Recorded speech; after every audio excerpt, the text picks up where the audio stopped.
কালকে আমাদের গেমের ভিতরে ছোটখাটো একটা আপডেট আসছে এবং ওই আপডেটে আমাদের গেমের ভিতরে বিমা শক্তির পাশে একটা ছোটখাটো ঘর অ্যাড করছে। এই ঘরটাকে ভালোভাবে উপস্থাপন করার জন্য আমি আমার ঐতিহাসিক টিমমেটদেরকে নিয়ে আসি এবং ফ্রি ফায়ারের সব থেকে ভয়ঙ্কর ক্যারেক্টার স্কিল আমরা এখানে নিয়ে নেই। মূলত আজকে আমরা এই নতুন ঘরের ভিতরে বসে এনিমিদেরকে হাই লেভেলের অত্যাচার করার চেষ্টা করব। তাছাড়া আজকে তোমরা আমার এবং আমার টিমমেটদের মধ্যে থাকা কিছু লুকোনো প্রতিভা খুঁজে পাবা। শুরুতে আমরা ডাবল ভিক্টর নেওয়ার জন্য ব্লু জোনে ল্যান্ডিং করি এবং প্রপার ভাবে লুট কমপ্লিট করে রিক্সা দিয়ে আমরা সেই ঘরের ভিতর যাচ্ছিলাম। তবে এইখানে আমার কাছে রিক্সার সাউন্ড কেমন জানি লাগতেছিল।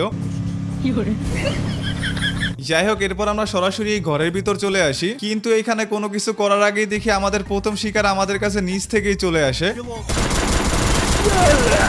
এটাকে মারার পর আমরা দরজা আটকানোর জন্য প্রথমেই একটা মনস্টার ট্রাক ফাটিয়ে নেই। এরপর আমরা চারপাশে মাকড়সা ছেড়ে এনিমির অপেক্ষায় বসে থাকি। তোমরা শুধু এইখানে জাস্ট এই ঘরের অবস্থাটা দেখো। আমরা চারপাশে মাকড়সা ছেড়ে কি একটা অবস্থা করে রাখছি। যদি কোনো এনিমি ভুল করেও এই ঘরের ভিতর ঢুকে যায় তাহলে চিন্তা করো ওর সাথে কি একটা অবস্থা হবে এবং সে আমাদেরকে কি লেভেলের গালিগুলাই না দিবে। যাই হোক, এরপর আমরা এনিমিদেরকে দাওয়াত দেওয়ার জন্য কিছুক্ষণ ফায়ার করতে থাকি। সেই দাওয়াত গ্রহণ করে কিছু এনিমি আমাদের এখানে চলেও আসে।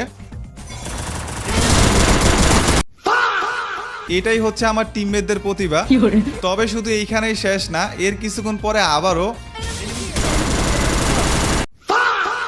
যাই হোক, আমার টিমমেটদের তো লুকোনো প্রতিভা দেখলেনি, এখন চলেন আমি আমার মধ্যে থাকা লুকোনো প্রতিভা আপনাদেরকে দেখাই। তবে এই ঘরটা যেহেতু নতুন আসে তাই এই ঘরের ভিতরে তেমন কোনো প্লেয়ার আসে নাই, যার কারণে আমরা সোজা জোনের ভিতর চলে আসি এবং এইখানে এসেও একটা ঘরের ভিতরে আমরা মাকড়সা মেরে ফাঁদ বানিয়ে রাখি এবং কিল করতে থাকি।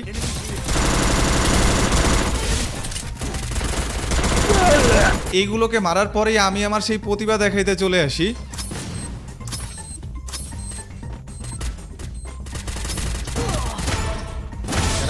এইখানে আমি উল্টাপাল্টা বোম মারতেছিলাম, কিন্তু ওই বোমে নাকি দুইজন প্লেয়ার ডাউন হয়ে গেছে, যার কারণে আমি আর এই ঘরের ভিতর বসে থাকতে পারিনি এবং সোজা এনিমিগুলোর উপর রাশ করে দেই।